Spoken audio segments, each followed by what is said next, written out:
Welcome one and welcome all to the greatest show of them all. It is the NFC East Mixtape volume 176. He is Brandon Gowton from Bleeding Green Nation. I am RJ Ochoa from Blog on the Boys. This is the greatest show of them all. BLG, happy hump day to you, November 12th.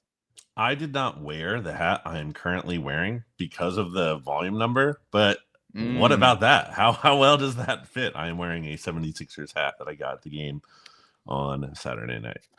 Saturday night was the night they honored the 2001 team. Is that correct? Yeah, they were doing the black retro jerseys, and I went to the game with my girlfriend Rachel, and very upset that we didn't get to see hip hop actually perform hip hop. Whoa, Bears or Honey is checking in. And they had hip hop, who was like the Sixers' old mascot, which is basically like a rabbit in a basketball player's uniform. But they did not have him do, at least from what we saw, any of like the old tricks he used to do. It is the same guy from 2001, so he's obviously older now. They did honor him at halftime with like a ceremony when he was out of uniform, which I felt weird about, and like feels like you're like fourth wall breaking. Like I feel like you're not supposed to know what a person in the costume really looks like that much. But so yeah, anyway, went to actually both, as RJ stalls for time here, the Sixers game that night and had gone to the Flyers game earlier that day in the same stadium. So it was a little Philly sports filled Saturday there, where the Flyers did they came back from a 0-2 deficit to get it to get to overtime. They lost in overtime. Exciting game. And then the Sixers did win, as RJ brings one of his dogs on camera. I'm guessing this is Honey. He's on mute. He's nodding yes. And maybe someone else, because he's looking off camera and talking to someone. What an electric start to the show here. The FedEx truck was here, and that was Bear, who was very upset. This is Honey, who's way more. Hey, that's cool, dude. It's okay.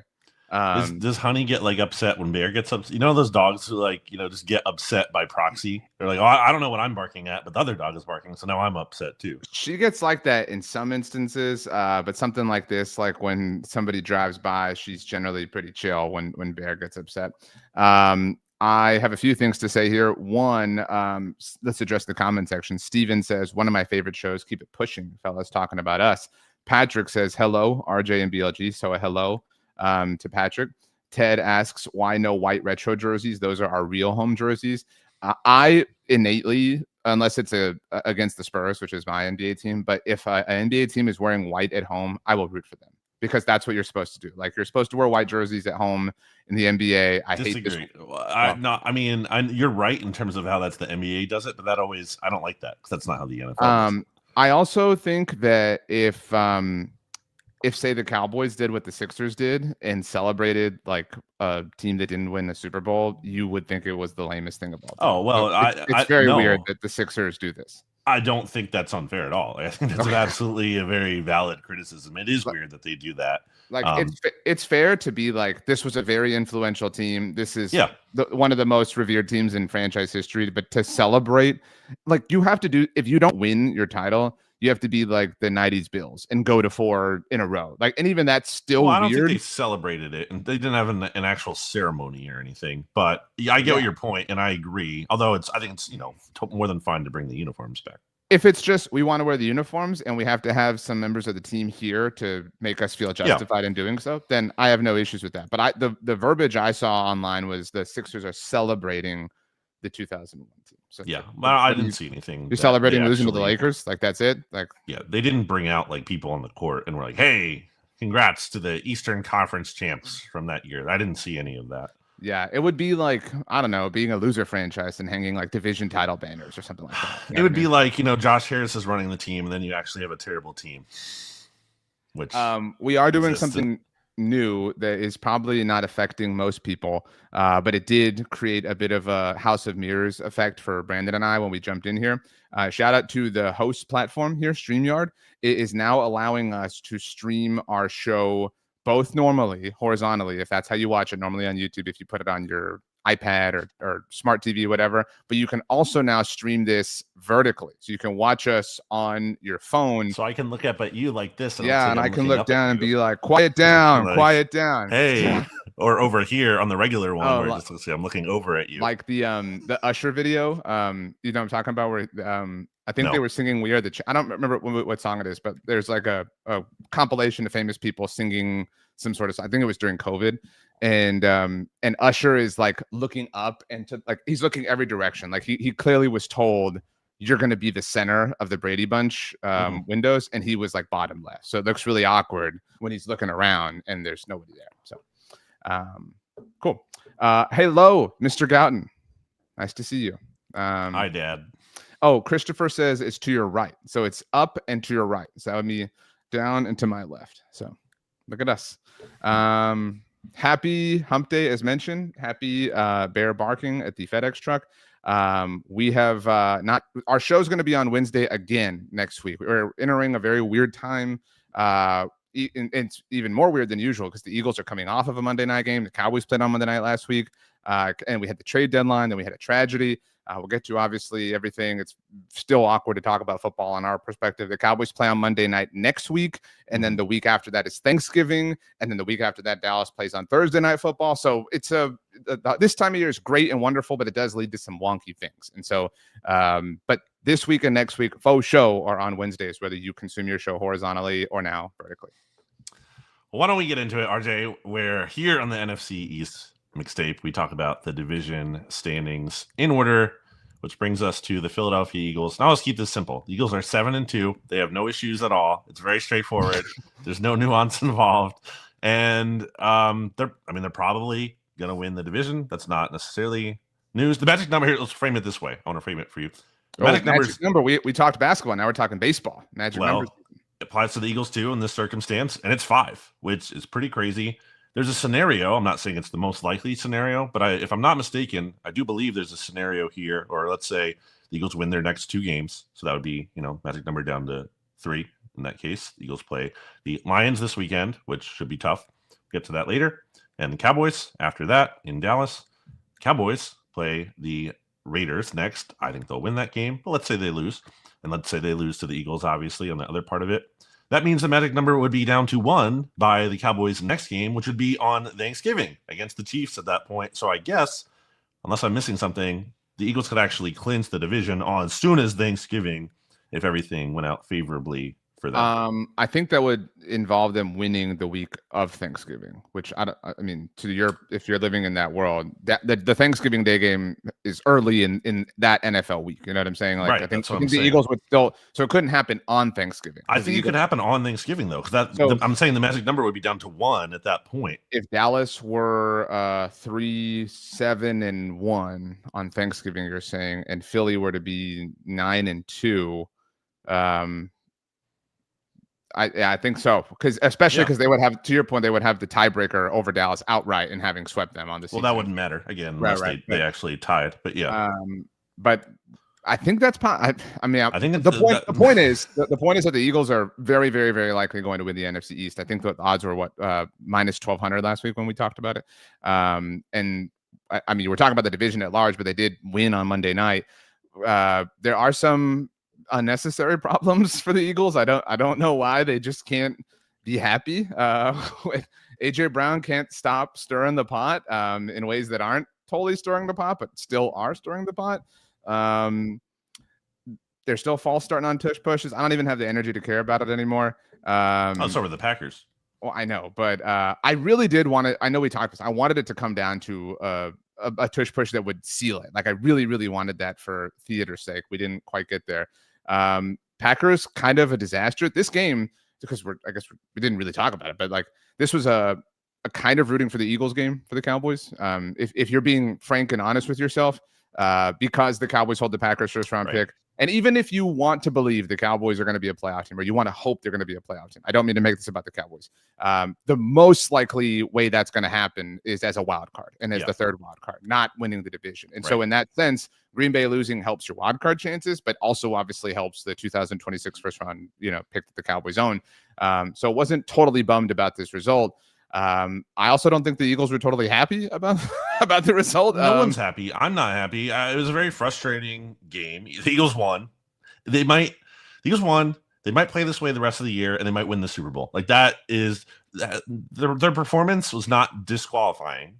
It is, and they're in a great spot in the NFC in terms of they have the number 1 seed as it currently stands. They control it. They control their path. Obviously, I don't think they're going to win out, but if they did win out, they get the number 1 seed. They have control of that. They have valuable tiebreakers over the Buccaneers, the Rams, the Packers. Now, again, probably doesn't matter because of the tie in there, but and it's possible they beat the Lions this week and then really put a stranglehold on the top of the conference. We'll see on that front. It's just that, and it's hard because I don't want to sound spoiled because all they do is win, but it's not that simple from a standpoint of like we can look at process here and not just results. Like that's what podcasters and people who talk about the NFL typically do, because it doesn't really take a lot of analysis to just be like, well, here are the standings. All right, move on. No, it's like the Eagles are 6-1 this year in 7 one-score games. That typically doesn't hold up. It's not the best, harbinger of success.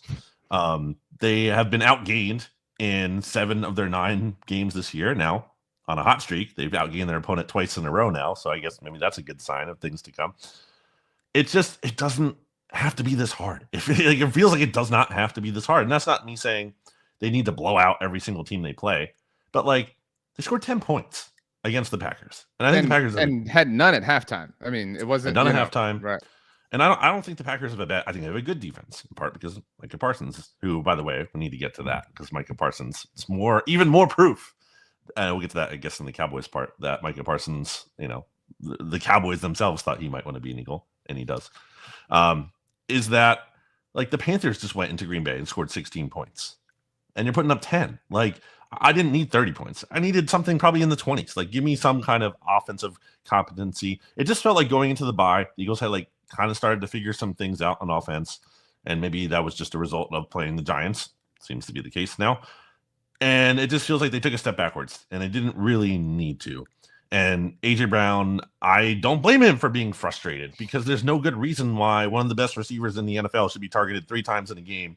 And 2 of those times were on the first 2 drives, and then never again until the final play that the Eagles ran on offense, which was that insane 4th down go ball that they had in a situation where I'm usually almost always aggressive. And that I always advocate for going for it in most cases. In this case, there was actually a situation where the analytics said to punt it, and they didn't because the head coach, in part, based his decisions on very anecdotal evidence and not what the overwhelming analytics seem to say. So it just feels like it doesn't have to be this hard. They make it harder than it has to be. I feel like part of that is bad coaching. I feel like good coaching maximizes the talent. I feel like Nick Sirianni, his coaching staff, minimized the talent offensively. I'm trying not to be too negative after a game where the defense played awesome, and I feel good about that unit. That is absolutely something to hang your hat on after that performance. But the offense is going to be a big part of this team ultimately if they're trying to get to the big goal of repeating as Super Bowl champs. And I just do not. I think that the ceiling for that unit exists, and I'm not ready to rule it out. But the confidence level currently just is not there.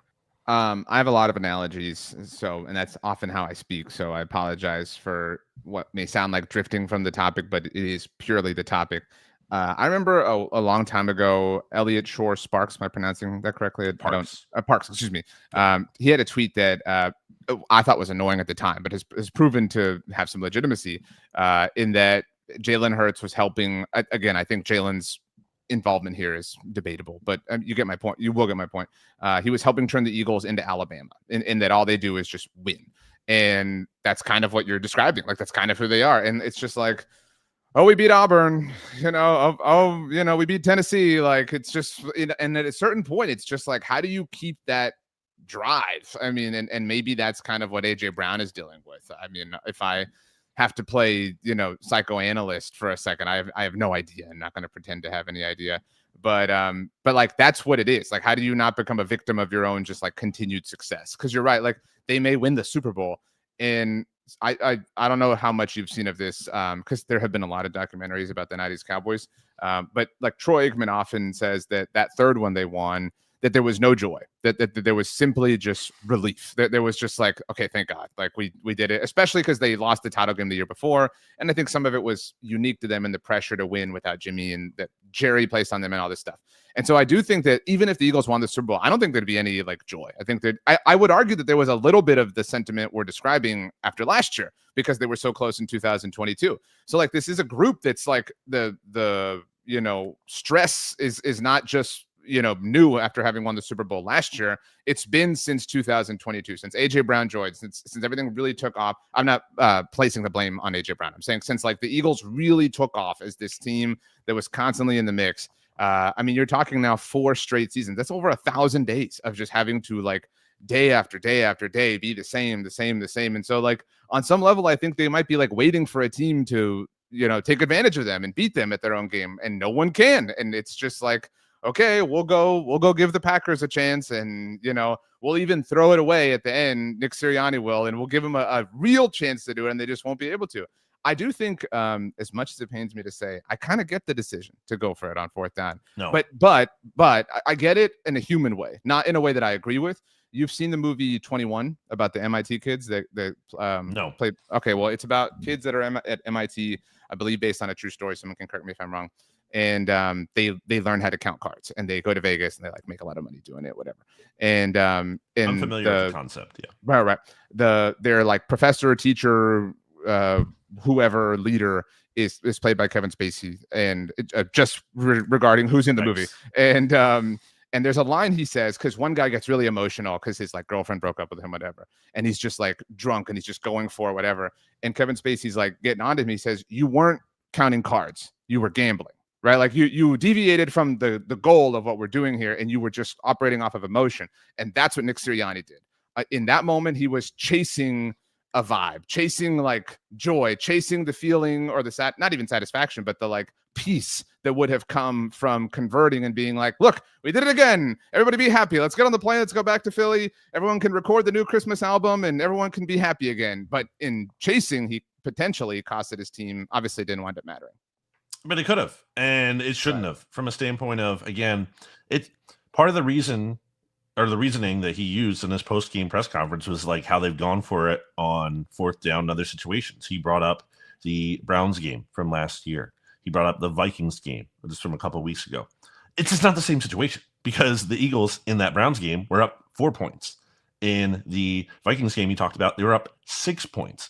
That is very different than it's a 3-point game. Yeah, no. And if you don't get this, like they can go get a field goal like very quickly. Like in most situations, like 15 yards of field position or whatever, like isn't going to matter a whole lot. In this specific situation, it did matter a ton. And then my problem is the decision-making process he uses does not have like sound. There's no like fundamental sound process to it as much as he's bringing up anecdotes in his mind that he thinks like, oh, this is the same thing when it's not the same thing. It's not the same situation at all. I agree with Brad Eclipse here. Not that I like lived this, but how Chris Long talked about the Patriots' kind of soulless win of Super Bowl 51 in 2016, and then how he felt a lot more joy with it. And like that, we saw that with the Patriots. Like it just kind of takes its toll on like that's normal and natural. I agree with you. Even if the book says to go for it, which in this instance it did not, but even if it did, to your point, other things that, and I don't mean to be anti-analytics because I'm certainly not.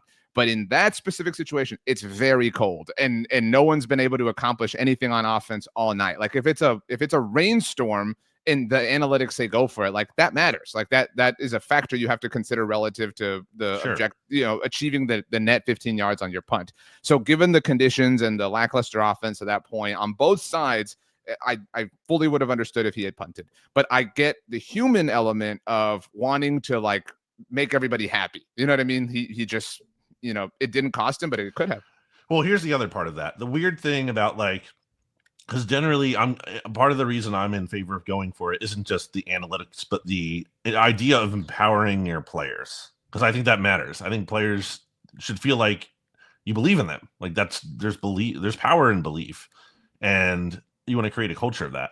However, this is the same head coach who again and again and again and again and again and again in this game would get into 3rd and long, which is his own problem, to be clear. I'm not saying that's just on him.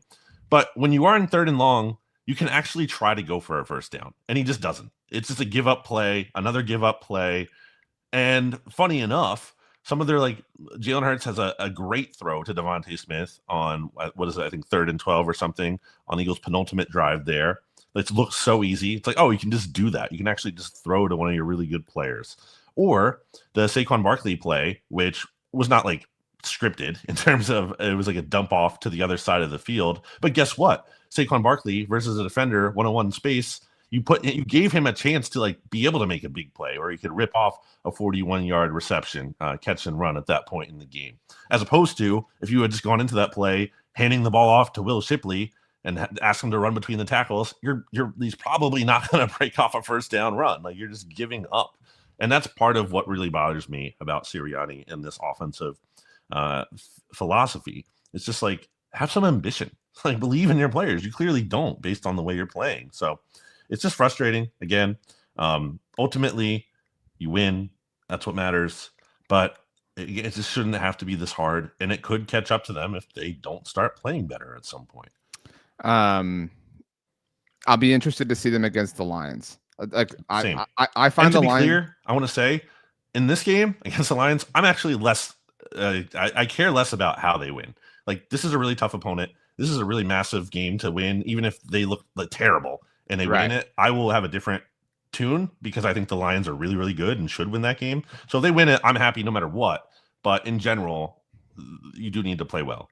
It's not just about winning. Since 2022, although I would say more particularly since 2023, it has always felt, from my vantage point and the collective anti-Eagles one or non-Eagles one, is that I think of the Buffalo game in 2023, it has always felt like teams just pee down their leg when they play the Eagles. They just make these stupid mistakes, and it's how do you keep doing this? How does this just keep happening time? Like the Rams game this year, how does this happen to you in this moment?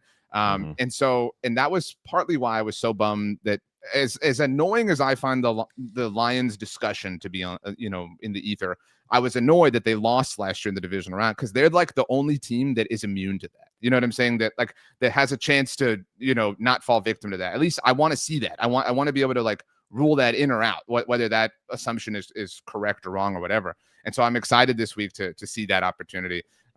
Because if they can't, then no one can, and it will just be the same thing, and the Eagles will hate that they won the Super Bowl again. It's not easy, obviously, and I know you know this, to segue to the Cowboys. In fact, as we're speaking here right now, Brian Schottenheimer is having his first public comments since the death of Marshawn Nealon.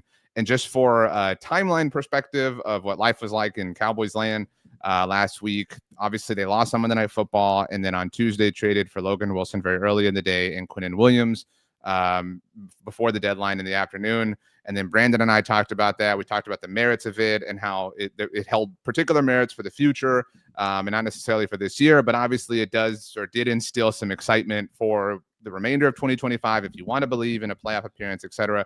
And then everything just is no longer relevant or important or anything because of Marshawn Nealon. I think everyone knows what happened at this point.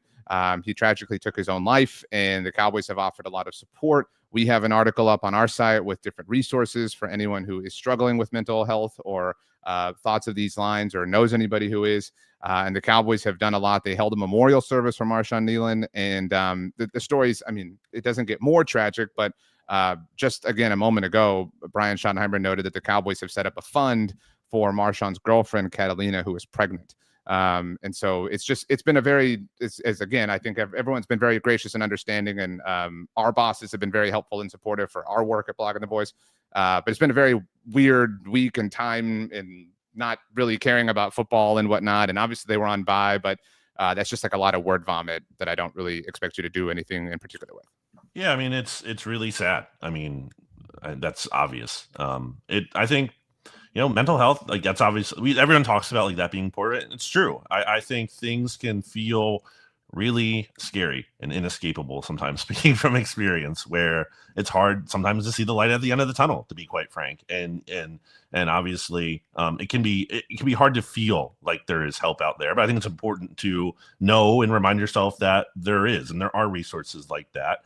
And I think sometimes when you're in that feeling, speaking for myself at least, it can be it just feels again, inescapable, unreachable. I think the reality is, which is easy to say now when you're not in that mode necessarily, is like you're closer to make an NFL analogy, if that's okay. Like sometimes when your team is really bad, it can just feel so inescapable and hard to get to the top.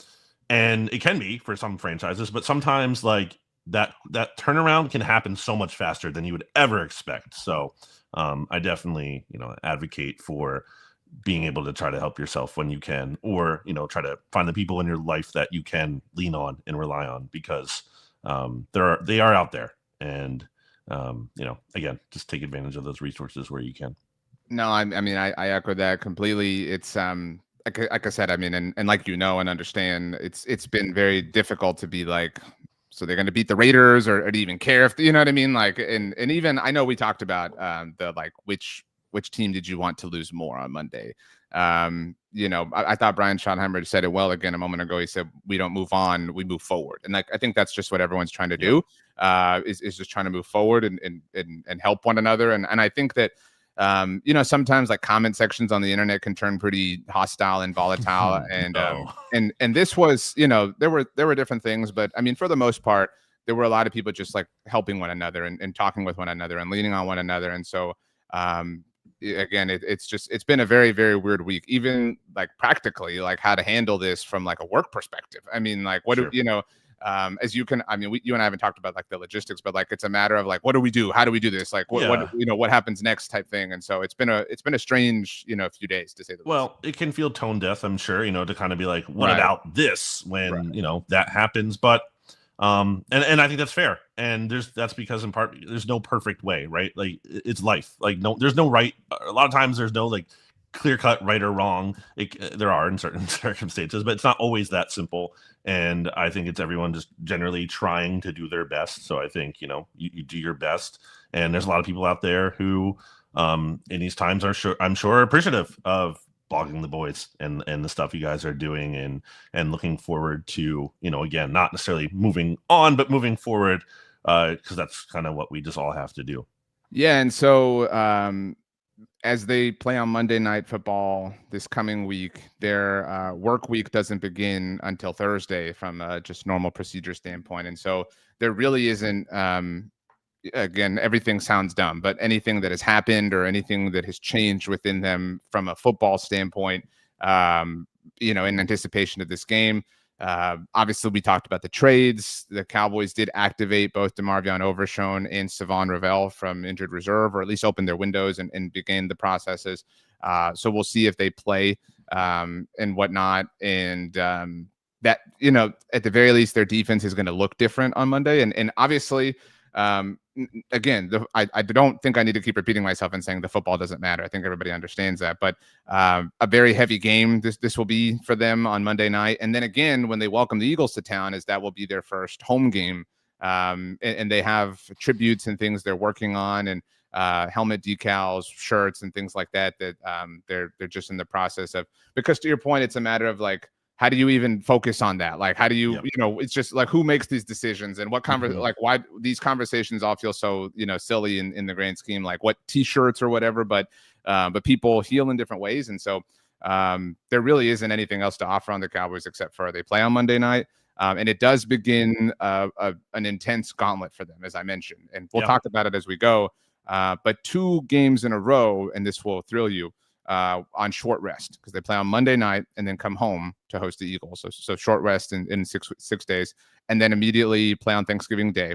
And then they still don't get, because they do this every year, I recognize, or not every year, but often, they don't get the rest after the Thanksgiving Day game. They play 7 days later on Thursday Night Football. And that will be the 3rd of 4 Thursday games they play this year, as they will play again on Christmas Day this year, which is a Thursday when they visit DC. Mm-hmm.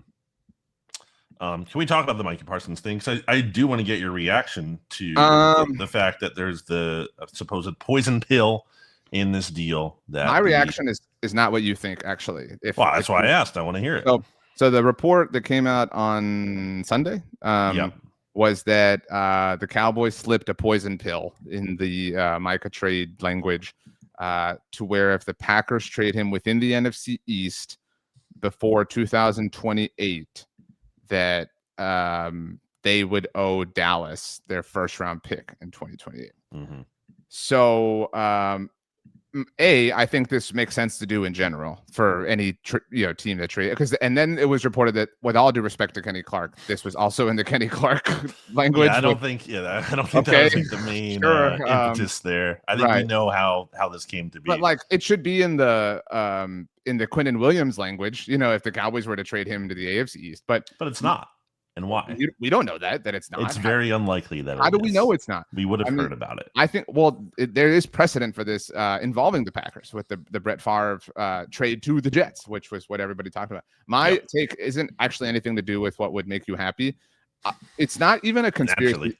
It's not a conspiracy theory, but I find it like, to get a little bit Brian Windhorsty here, I find it very coincidental that this report came out a few days after Dallas traded away a pick or traded away one of their 2027 first round picks.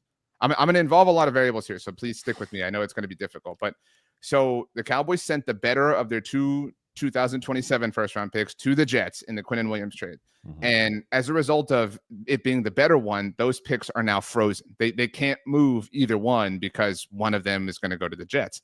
So my thought or question, just wondering out loud, is, why would it be the 2028 first round pick? Like, why is that the pick that is involved here? That's so far away. Like, that's the furthest one you could trade, right? Because you can only trade out 3 seasons out.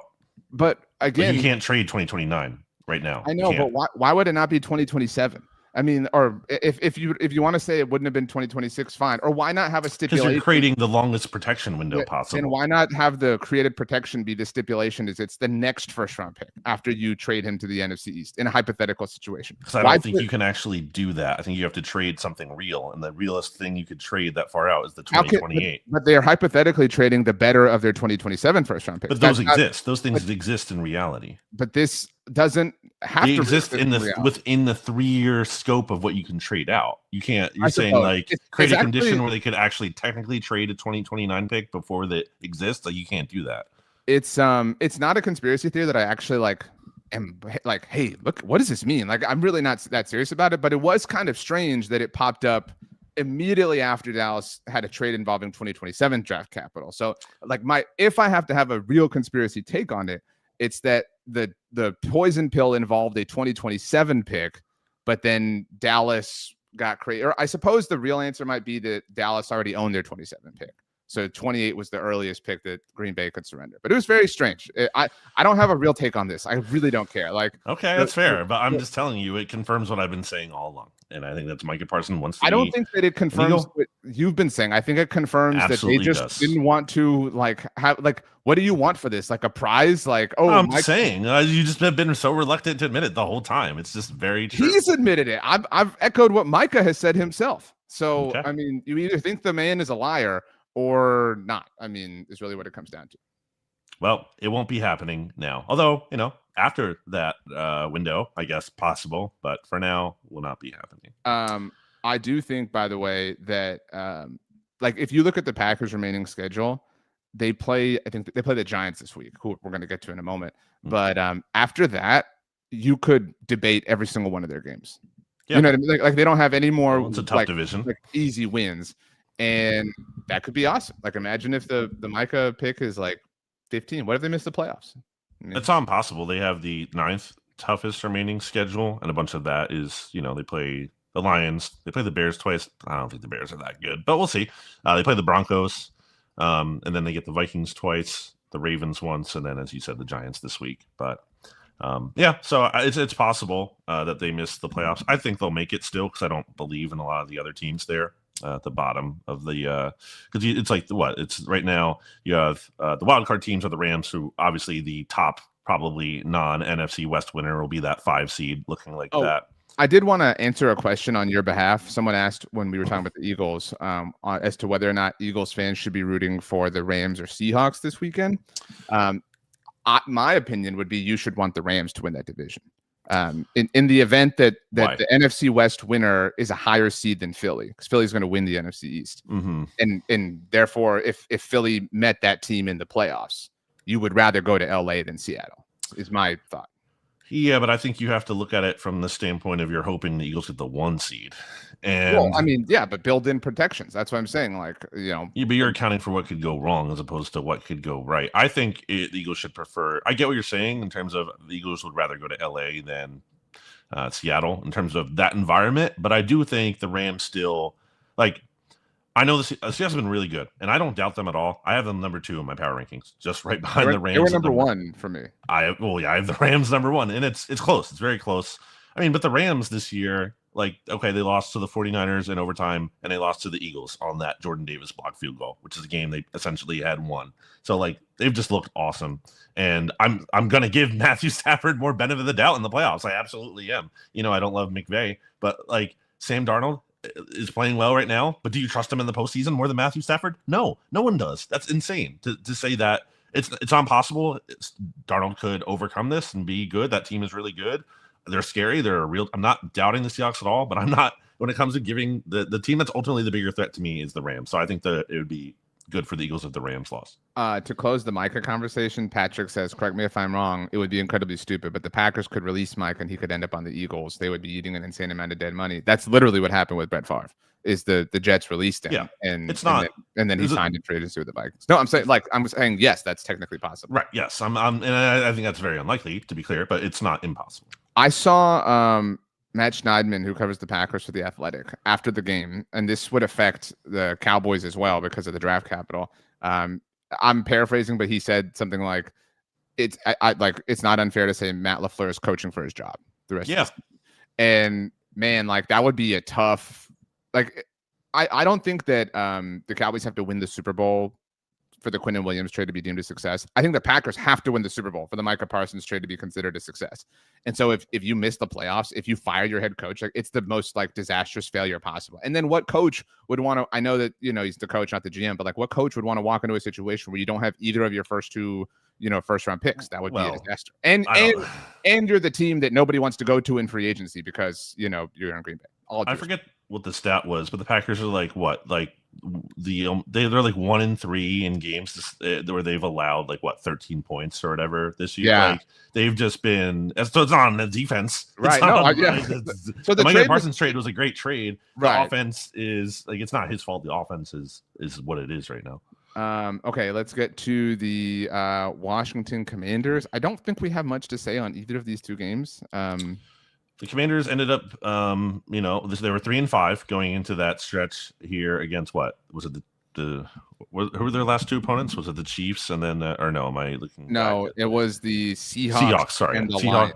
Yeah, they were 3-4, and it was like, okay, Chiefs, Seahawks, Lions next. They could be 3-7. Okay, no, they were 3-5 before those 2 games. Okay, right. Well, whatever. They're 3-7 now, and it looked like that was going to be the case, especially Dean Daniels getting hurt. Dan Quinn, a lot of ire around him I'm seeing from the Washington Commanders fan community. Oh, sorry, that was muted. That's my bad. Took over the defensive coordinator role. Yeah, what's that? What are you doing there? From Joe Witt.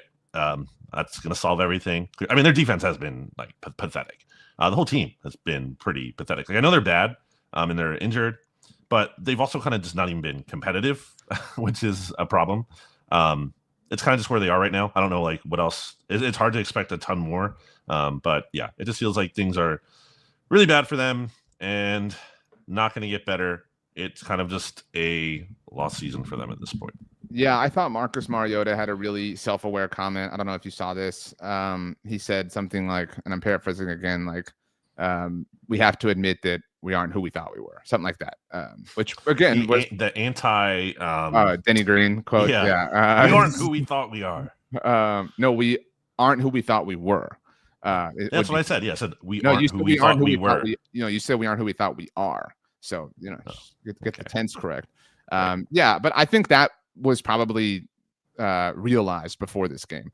It's very, very rare, even though we do this for a living, not that we predict games, but like it's very rare to be like completely right about a game. You know what I mean? Like to just like have such a perfect read on it and to go like exactly how you thought. And that's I felt that way. I was like, yeah, the Lions are going to try to win 2 games. They're going to just beat the crap out of them because they lost to the Vikings. And right. it got a little weird because the president was in attendance, and that created a lot more discourse around this game than I think any of us would have anticipated. But it other than that, it went exactly how I thought it would go.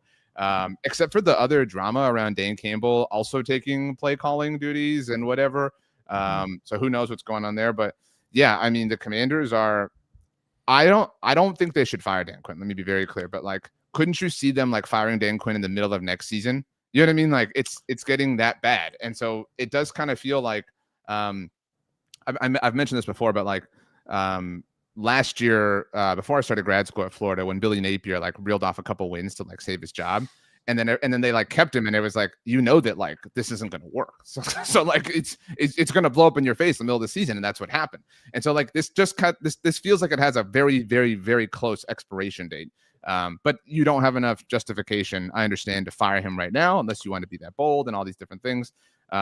But I don't know how you feel good right now if you're a Commanders fan. Like I except for like, well, we broke the drought last year, so you know we will always have 2024 type thing. They are 3-7 against the spread this year. That is tied with the Saints for the worst record. Also, their record overall. That's pretty neat. And their record overall. I really do wonder how the Commanders treat this offseason relative to like, is this a mulligan for Dan Quinn and the coaching staff? I'm guessing not. I'm guessing they're going to make some changes. Cliff Kingsbury, I mean, very funny that he like just didn't even he reportedly got head coaching interest last offseason and requests, but like the big story was, he turned them down. Yikes. I mean, is he going to get fired? Not the best maybe decision for him. I think you have to treat it like a mulligan of sorts because of the quarterback injury. Like that's a fair data point, but not if the team looks this uncompetitive too. Like if they start to look a little bit more competitive, they're just not winning. That's a difference. But if they're just getting blown out like literally every single week, then that's a different conversation at that point. By the way, very stupid. Again, we talked about this back when the schedule came out, just how, you know, they like the Eagles play them in week 16, week 18. And I had said earlier in the show this year, like those games might not even matter. They definitely don't matter. I mean, they'll matter probably from the Eagles perspective or for the command, like other than playing spoiler, like what do the Commanders have to gain there? And really it's the last 4 games of the season that they're all division games. They play the Giants, the Eagles, Cowboys, and Eagles. And it's just like those games just don't even matter. This has happened at times with the Cowboys on Thanksgiving just because of injuries. Like last year when it was Cooper Rush and Drew Lock. Was that last year? Yeah. And again, it's still just like massively watched because it's Thanksgiving and the Cowboys. I mean, we're talking about, the injury factor won't necessarily be the case with the Cowboys this year, but like Christmas Day, like Netflix is paying how much money to watch the Cowboys in DC? Like, I understand the NFL's, jump to be like, thank God the DC team is relevant again. Because that is a big deal from like a market reality standpoint. I totally get it. Like you want that team from an NFL perspective to be good. I would say all NFC East teams, that's what makes the division so great, is that they're in 4 massive markets, historical markets, significant to the country, right? Like, and so it was, how can you not take advantage of DC being relevant, but they're not anymore, which is just tough. I think we move on. I don't think we have anything else to say here. Brian Daboll got fired, RJ. Who do you want? Well, I guess maybe we should get into that. Or no, there isn't really much to get into, right? I mean, like, why was he kept? It didn't. I was very glad. That's the Billy Napier thing I just talked about. Exactly. Like when the Giants announced Joe Shane and Brian Daboll were coming back for this season at the end of last year, I was like, great. I want them to. They should come back from the Eagles' perspective because the Eagles own them. The rest, I mean, Cowboys, you feel the same way, and I just don't think they know what they're doing. And it almost makes no sense to fire him from the standpoint of like, well, then why did you keep him? Like you should have, the break should have been this last offseason. It was very clear because you had a chance to draft a quarterback. You had a chance to wipe the slate clean. You had a chance to do it and you didn't do it. And now you're in another weird situation. We're going to be bringing in a coach for a quarterback who's probably going to be here and be the guy. And there's kind of been conflicting information on Joe Shane from what I've seen. I've seen reports that he's going to help lead the coaching search, but some of the Giants beat writers I saw were saying that they don't bank on the fact that he's definitely going to be the GM for next year. So same as it ever was in New York. So the reporting I've seen from Giants beat writers is that Joe Shane might be being retained because Mr. Mara is dealing with health issues at the moment. And they had reported that and certainly our continued thoughts and prayers to Mr. Mara and the Mara family. And you're saying now for the 2025 season. I'm saying the reason that Joe Schoen might currently hold the job right is to help get the process of looking for a new head coach off the ground while Mr. Mara is dealing with health issues. And then maybe when you reach the offseason as an organization, you have time to move on from Joe Schoen, bring in a new general manager. That makes some sense given the situation. I agree. Why fire him now? Like, why not just let him ride it out? And I also agree with, why did you draft a quarterback? And the kiss of the first round quarterback, it just kind of lives on and on and on and on. Because like, let's not even presume they could have gotten Ben Johnson, who was like the darling of last year's coaching class. Let's presume they could have gotten Aaron Glenn, though, right? Like, just living in a hypothetical. I think if you're a Giants fan, you would, as excited as you are about Jackson Dart, and even more excited as you are about Jackson Dart and the Cam Scadaboo pairing, and then Malik Neighbors in the future, you would feel even better if it was year one of the head coach, whoever it is. Like, I'm using Aaron Glenn in this, it's a holding name here, but now you feel good, but you feel like, well, is it going to work? Is it going to work with the new head coach? Like, even if it was Liam Cohen or if it was Brian Schottenheimer or whoever, you would feel better because everything would be moving forward in one direction. But now it's like, great, you took a couple steps forward, and then yes, these injuries, but now it's like, is this all going to mesh? Is this all going to gel? Or are you going to get stuck in a situation like, these aren't apples to apples, but like Kevin O'Connell with Kirk Cousins, or maybe Liam Cohen with Trevor Lawrence, or Mike McDaniel and Tua Tagovailoa, where it kind of works, but it doesn't work. Like, you want harmony there in every way possible. It doesn't always work out like Nick Sirianni and Jalen Hurts, right? Like, you have to have, that continuity. And if you don't, I mean, it's a tough scene. There is a comment from Calvin, and I had an article that went out about this a little while ago. Mike McCarthy is the betting favorite to be the next head coach of the Giants. I've come to McCarthy's defense as many times, and I will say the things I've always said. He doesn't get any credit at all for helping the Packers for a decade and change, for helping the Packers win a Super Bowl, for the development of Aaron Rodgers. Not to say he's responsible for Aaron Rodgers, but to give him zero credit is dumb. To give him zero credit for anything he did in Dallas. I said when the Titans job opened up, I think that Mike McCarthy would be very helpful for the development of a young quarterback like Cam Ward or Jackson Dart. I don't know that they would win the Super Bowl with Mike McCarthy if he became the Giants head coach, but I do think he would establish them. He would help them, get off the ground, get away from the kids' table, and start to become a proper NFL franchise again. I did argue he did that for the Cowboys. They did not win the Super Bowl. He made mistakes. He wasn't perfect, but they went to the playoffs 3 straight years in a row. It's pathetic that's like super duper impressive, but that is how bad the situation was. And it's even worse, arguably, for the Giants, even though the drought isn't longer. Real quick on Jackson Dart. I mean, we've all been saying he can't play this way. He's just not going to stay healthy. And he's been checked for a concussion in 5 of their games or something this year. It's almost every game he's playing in. I think it's literally almost every one except maybe 1 or 2. I feel bad for him. I don't want him to see him concussed, obviously, but I'm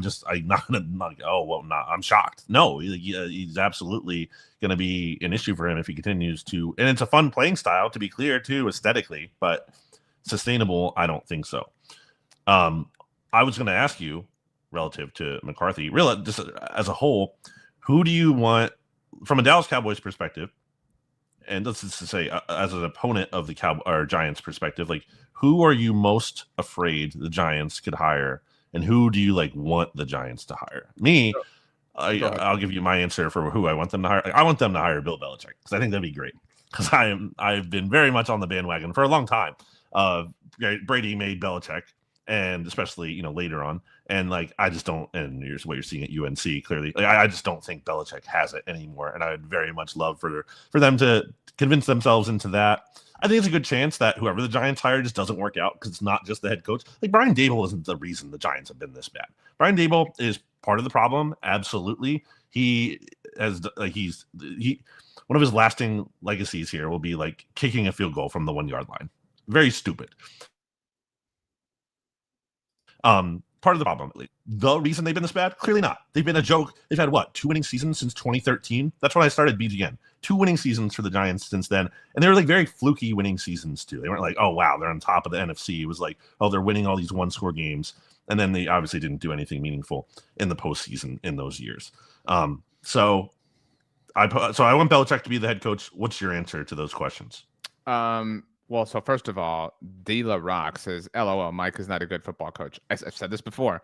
Like, it can't all be that Jerry Jones sucks, Mike McCarthy sucks, Dak Prescott sucks, and the Cowboys won a lot of regular season games and beat the Eagles many times. Like, something there had to, in fact, multiple things had to be very good for them to have the success that they did, which isn't the same success the Eagles have had. But like, you can't just say like everyone sucks. Like, the data doesn't, jive with that. But that's my last point on Mike McCarthy. I would love Bill Belichick. That would be hilarious. Yeah.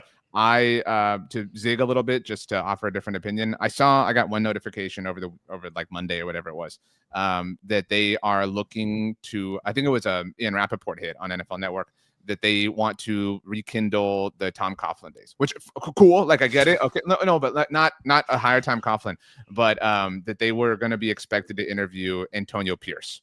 Go for it. Like, go for it. By all means, like, I would love this. The fact that Mike Vrabel is working in New England is actually really alarming if you're a team that roots for the Giants or somebody similar, because your team is just going to chase the ghost of its past. You know what I mean? Like, Mike Vrabel is a very good coach and it's working out, and that's a coincidence. But like, it would be hilarious if the Giants, that would just, I want that to happen. I don't know what like terrifies me. I don't want them to hire Marcus Freeman. I don't like that. That was honestly what because like, I don't know that I believe that would work, but I believe he will. Same. He has a chance of bringing that culture, and he's done it at a very visible place where he's used to the noise and used to kind of navigating things and being incredibly stoic. And so I think he would be very professional. And so while I can't prove it would work, it's worked at Notre Dame, which convinces me it at least has a chance to work here. So if I have to put a name on it, I agree with you, Marcus Freeman. Yeah, I think that there's a low ceiling there. Or sorry, a low floor, but I think it could be a high ceiling, unfortunately, which is what the very volatile option, or in terms of outrange, the big delta there. But yeah, so I hope they go with someone more of like a dead end kind of, not that kind of upside. But I don't know who the whale is. Like, Ben Johnson's been in the ocean for a while, right? Like, he was like every team over the last 2 years that like, fired their head coach or whatever. It was like, we won't give me Ben Johnson. And even Aaron Glenn kind of became that, whatever. Like, who is that person? I really don't know. And even if you go to the world of college, like, even if we wanted to be haters, be like, okay, you're gonna hire the guy who like lost the national championship and like who only gets to the playoff because they don't play in a conference. You know what I mean? Like, you can poke holes in that very easily. Like, there's not a real like, prettiest girl in the room to take to the dance type thing. I think Stefanski has a little bit of that to him from a standpoint of like, people are very forgiving of like the situation, and just because he's tied to Deshaun Watson, I don't think that's really. I think like Stefanski is probably better than like he has been dealt a bad hand, yes, correct, but also like I don't think that's, you can just say that he's awesome and you can't take any of the Browns struggles away from him.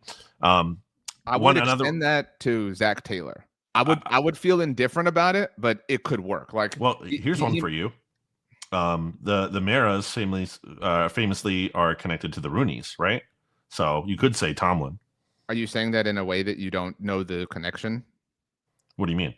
Like, you don't know how they're connected? Or I forget exactly, but I know they're connected. Well, they are like just historically close, but they're I don't know what the actual marriage was. There's a family relation. There is a marriage in between the two families, and so maybe Tomlin, if Tomlin isn't kept. Rooney Mara is literally in the middle of the Venn diagram, and man, what is her name? Kate Mara, not Mara, they're Mara, whatever. But they're heir. I don't know if they're the direct heiresses, but they are theoretically heiresses to both teams. So, Tomlin would be fine, but I mean, even that, like, that would feel very Mike McCarthy like. You know what I mean? Like, Mike Tomlin and Sean Payton are Mike McCarthy. They just don't get hated on as much. It's strange, but.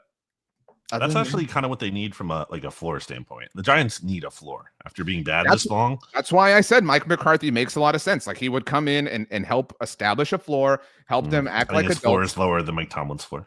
Why? Because has never had a losing season, right? Okay, so I mean, Mike Tomlin lost a Super Bowl to Mike McCarthy. Okay, and Mike McCarthy has absolutely had disastrous seasons before. Mike Tomlin is not. I would assess Mike McCarthy's disastrous seasons in Dallas differently. The same way you assess Brian Daboll's. It's not just in Dallas; it's in Green Bay too. He had one disastrous season in Green Bay. What are we talking about? He went 7-9, 4-7-1, 7-9, and then 4-7-1. So the 4-7-1 season was the disaster season. He got fired, and the 7-9 season was 2017 when Aaron Rodgers got hurt. So I mean, what a surprise! Like his quarterback got hurt and whatever. Now you can hang a lot of things on Mike McCarthy, like their failures in the Seattle title game when they failed like 9 different times or whatever. Like I'm not saying he's perfect, but he would absolutely help establish a floor in the same exact way that Mike Tomlin would or Sean Payton has in Denver. But whatever. Let's pick some games because we're almost at an hour. Lane Kiffin too would be. I don't think that's happening. Mostly, I agree, but mostly because I think he's going to disaster. Florida, and I'm trying to manifest that, but I don't think that's happening. I think Giants fans would think that would be way better than it actually would be. That's mine. I think that Marcus Freeman would work better if we're plucking college coaches. He would just Lane Kiffin's way too unique for the New York, Tiffany brand Giants. I just don't think you can do that from a PR perspective. Yeah, like I mean, Lane Kiffin could work in the NFL. Like, no. I don't know what team's culture, but it would be tough. Okay. The Commanders this week are in Madrid. They are the Madrid game facing the Dolphins. So difficult to call this a home field advantage. It is a home game for Miami, so a road game for Washington. And the Commanders are 2.5-point dogs on the road in Madrid. And they're also very weirdly publicizing how they're taking all these players that aren't playing in the game. So good for them. I'm shocked at this line, which makes me suspicious. I love the Dolphins last week. I didn't take them to win, but they were plus 8.5. I love the plus 8.5 last week. I'm like, they played well at home. Anyway, that's just my quick Dolphins take. Obviously, they're not truly home in this environment, but I mean, the vibes there have rebounded a little bit, and the vibes are just horrendous with the Commanders. So, I mean, absolutely, give me the Dolphins minus 2.5. Yeah, I think so. It seems this is going to be like a Dolphins beat the crap out of them and then like really flex because they've won 2 in a row and good for them. Like enjoy what you can while you can, Mike McDaniel. See, like that's also what would upset me is like call it a Mike McCarthy with like a Mike McDaniel at offensive coordinator. I would be a little bit, again, low kind of ceiling, but high floor for the Giants in that situation. Dolphins are 23rd in DVOA. Like they're not good, but they're not like, the Titans or the Saints. They're not that. Right. Okay. The Giants are playing the Packers as noted, and they are touchdown underdogs at home. I kind of like the points. And the fired head coach bump. Yeah, and also Jameis, which we didn't even talk about. Jameis Winston starting this game. If Jackson can't play, he's QB2 at the moment. It does sound like it'll be Jameis. And honestly, the Giants should for the even if like Dart's like no, just play Jameis, let him rest. There's no reason to risk that there, especially at this point in the season. Yeah, I don't love -7 for a Packers offense that has really been struggling recently, and in part because that offensive line has had issues, and they just lost Elgton Jenkins, who's their best offensive lineman. So. Not loving that going up against the Giants pass rush and Jameis. So yeah, I will absolutely take the Giants here to it's a little bold to say win outright. I think the Packers still have some things going for them where they can win the game. You have to vamp. Go. Oh, you're leaving. But I'm gonna take the Giant right. We're gonna vamp right as I'm getting done making my point. I would take the Giants +7 here at home with the new head coach bump.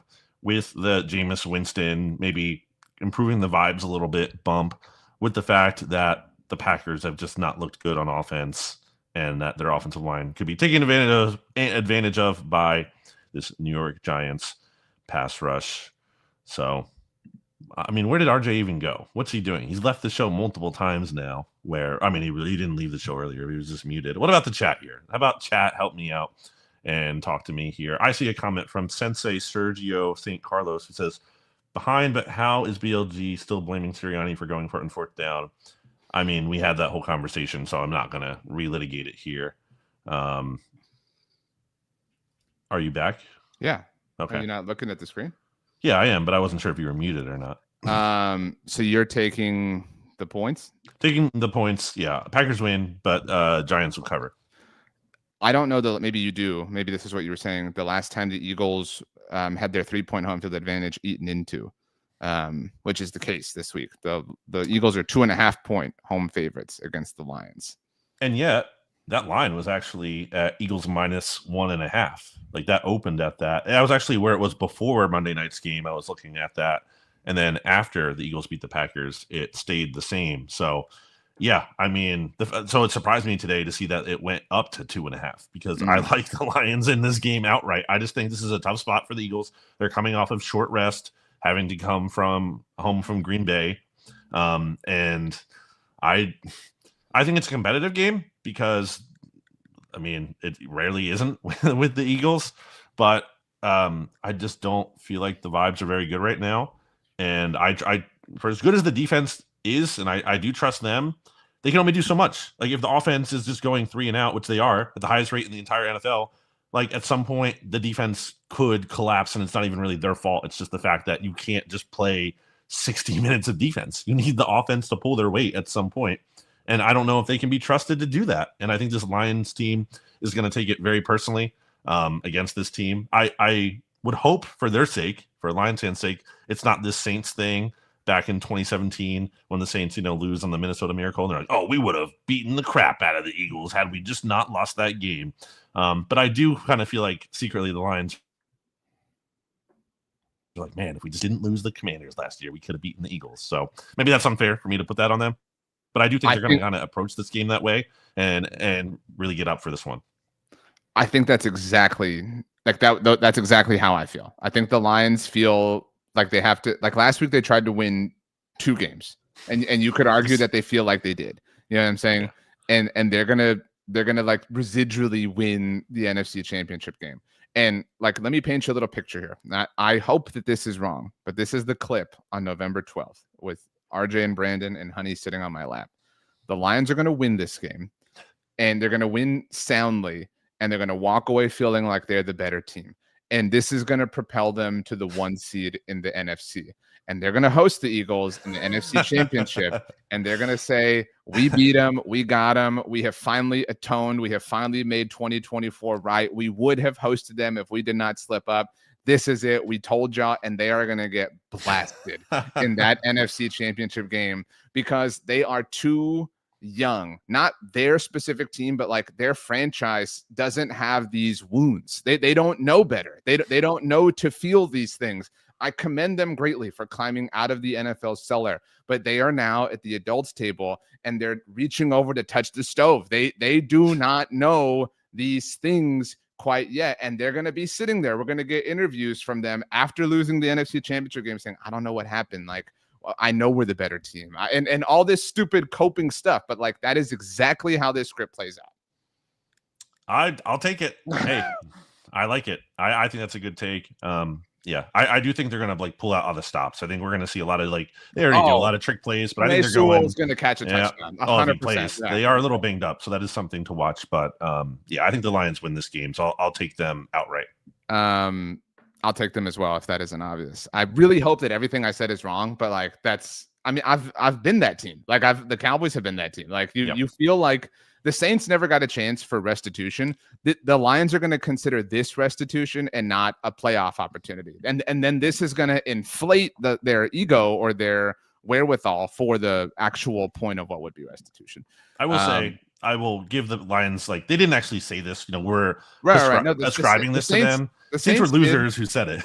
I do agree with the Saints that they would have won. But even if who cares? Even if someone did, you lost. Like, that's the point. Like, it's pathetic. You lost to Case Keenum and the Vikings. Like, if you think you were good enough to beat the Eagles, and I agree with you for what it's worth, then you should have won your game. And they didn't lose on like a fluke in terms of like a Hail Mary or like, like some weird field goal thing. Like they lost. They made a terrible play. That one play. And at least to their credit, and you're right, the Lions haven't said anything, but the Lions got their doors blown off by Washington. So, whatever.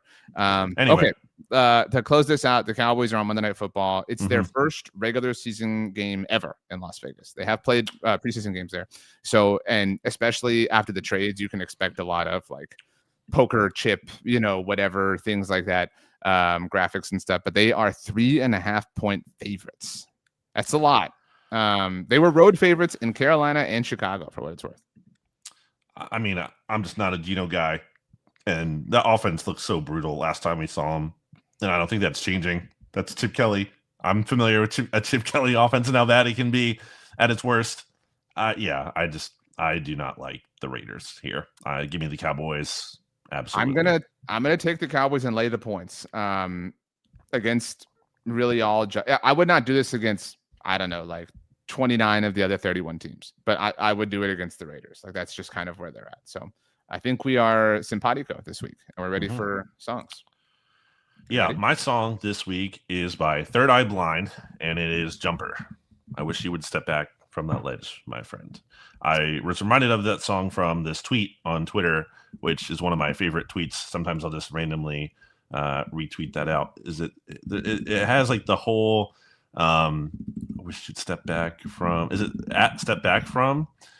Yes, the actual handle is step back from, and the display name is I wish you would. So it says I wish you would at step back from, and then the tweet says that ledge, my friend, which I like to retweet out sometimes. So, but yeah, Jumper is a great movie with Hayden Christensen. I loved that movie.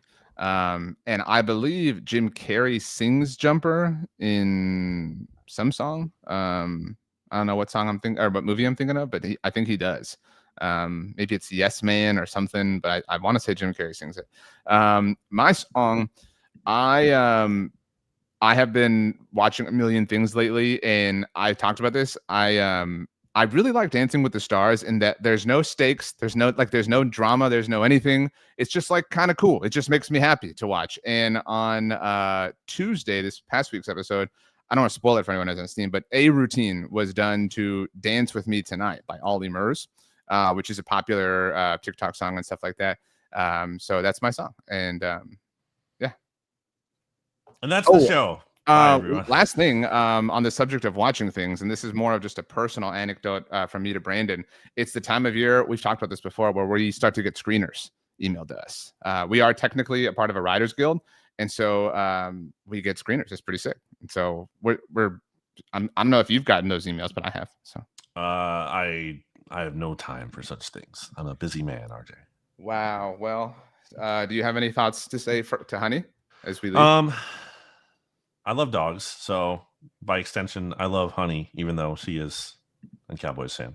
I'm sure she is a Cowboys fan and a Bears fan. Well, I guess a Bear fan, but Bear fan. Bear is a Bears fan. Yeah, she's just a Bear fan. But she's Honey. I mean, she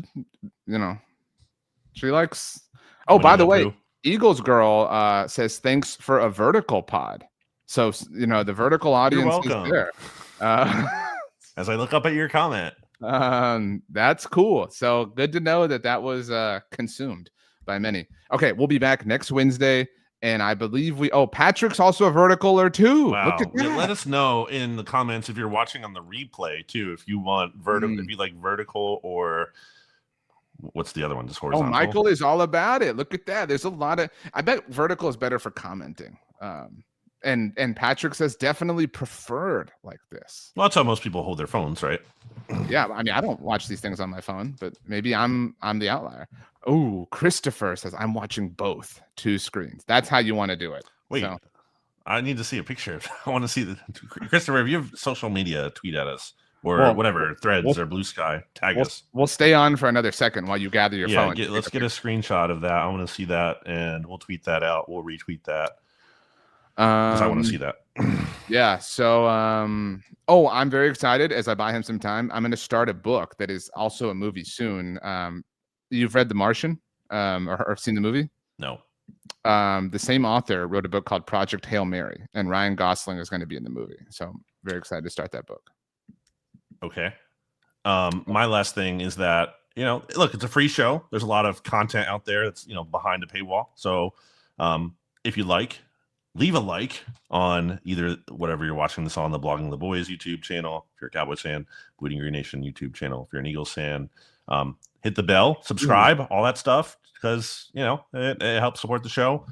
And shout out to my guy, Dylan, who I saw this weekend, RJ. Who's a big email person, not socials. Okay. Well, fair. Yeah. Let's see an email then. You can reach me at my first and last name at gmail.com. So some support. Shout out to Dylan. Shout out to Dylan, who I ran into person, and apparently he said he was following BGN since 2013. That's when I started, RJ. So I mean, and he was dropping like I everyone who listens, reads, appreciates. I really truly do appreciate you all. I will say Dylan does take the cake in terms of he was dropping like deep lore about like podcast and article knowledge that I was surprised anyone outside of myself even knew. So big shout out to Dylan here. I gave him a shout out on the Ringers Philly special podcast with Shield, but I wanted to give him a shout out here too. Wow. Shout out to Dylan. Shout out to Honey. And shout out to Bear. And shout out to all human beings. Brandon, as we leave, tell us your favorite thing about human beings. No.